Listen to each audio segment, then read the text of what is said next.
Last week ఒక shooting జరిగింది. నేను యాక్టర్, డైరెక్టర్ మాస్టర్ షాట్ పెట్టి తన ఏడీలందరినీ పిలిచి మొత్తం ఎక్స్ప్లెయిన్ చేశాడు. కెమెరా మూమెంట్స్ ఏంటి, ఎడిట్ కట్ పాయింట్స్ ఏమనుకుంటున్నాడు, కంటిన్యూటీ ఎలా ఉండాలి, ప్రాపర్టీస్ ఎక్కడ పెట్టాలి, జూనియర్ ఆర్టిస్ట్ ఎక్స్ప్రెషన్స్ ఏంటి, మొత్తం ఎక్స్ప్లెయిన్ చేశారు. వీళ్ళు కూడా మొత్తం అలవాటైన వ్యవహారం కాబట్టి మొత్తం చక్కగా చేసుకుంటూ వెళ్ళిపోతున్నారు. ఒక్క ఏడీ మాత్రం తనకు తోచింది ఏదో తను చేస్తున్నాడు, డైరెక్టర్ చెప్పింది కాకుండా. 2-3 టేకుల తర్వాత డైరెక్టర్కి చికాకు కొట్టి అతన్ని పిలిచి తిట్టి బయటికి పంపించాడు. అతను ఏడుస్తూ బయటకు వచ్చి కూర్చున్నాడు. నేను నెమ్మదిగా వెళ్ళి అతని పక్కనే కూర్చున్నాను. నేను వచ్చింది గమనించి తనలో తనే కొనుక్కుంటున్నట్టుగా చెప్పాడు, నేను వేస్ట్, నేను పనికిరాను, నేను ఎప్పటికీ డైరెక్టర్ కాలేను. నేను నాలో నేనే చెప్పుకుంటున్నట్టుగా చెప్పాను. లేదు, నువ్వు ఖచ్చితంగా అవుతావు. నిజానికి మిగతా ఏడీలందరికంటే ముందు నువ్వే అవుతావు. ఎందుకంటే నీకు విజన్ ఉంది.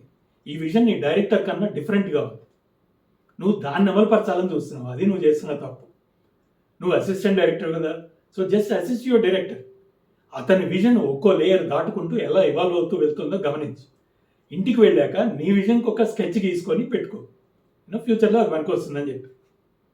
తను నెమ్మదిగా లేచి లోపలికి వెళ్ళిపోయాడు. అతనిలో ఒక నిశ్చయం, ఒక ఉత్సాహం. 30 ఏళ్ల క్రితం దాసరి గారి దగ్గర ఏడీగా జాయిన్ అయినప్పుడు నా పరిస్థితి సరిగ్గా అదే. నాకు ఇలాంటి కౌన్సిలింగ్ ఇచ్చింది వాళ్ళ ఎగ్జిక్యూటివ్ ప్రొడ్యూసర్ ప్రసాద్ గారు. Being a director is easy, being an assistant director not so easy.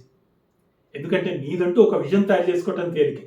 నీ విజన్ని తన విజన్గా చేసుకొని దానికోసం అహోరాత్రాలు శ్రమించి అందరినీ కలుపుకొని పోవటం అనేది ఎంత కష్టం. అది అసిస్టెంట్ డైరెక్టర్, అది నిజమైన కష్టం. డైరెక్టర్ని అర్థం చేసుకోవాలి.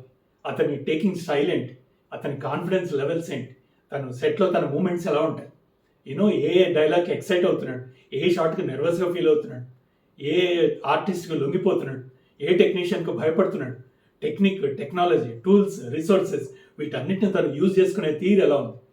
ఇది నువ్వు అర్థం చేసుకొని నువ్వు ప్రిపేర్ అయ్యి మొత్తం యూనిట్ మొత్తాన్ని ప్రిపేర్ చేసి ముందుకు తీసుకెళ్ళాలి. దీనికి సమయం పడుతుంది. ఒక్కో రోజు 3 కాల్ షీట్ల వర్క్ ఉంటుంది.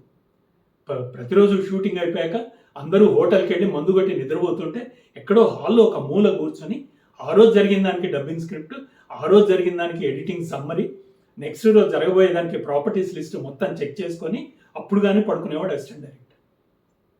డైరెక్టర్ సినిమాని తయారు చేస్తాడు కానీ డైరెక్టర్ని తయారు చేసేది అసిస్టెంట్ డైరెక్టర్. అందుకే నా టీంకి నా సినిమాల్లో అసిస్టెంట్ డైరెక్టెడ్ బై అన్న టైటిల్ ఇచ్చాను.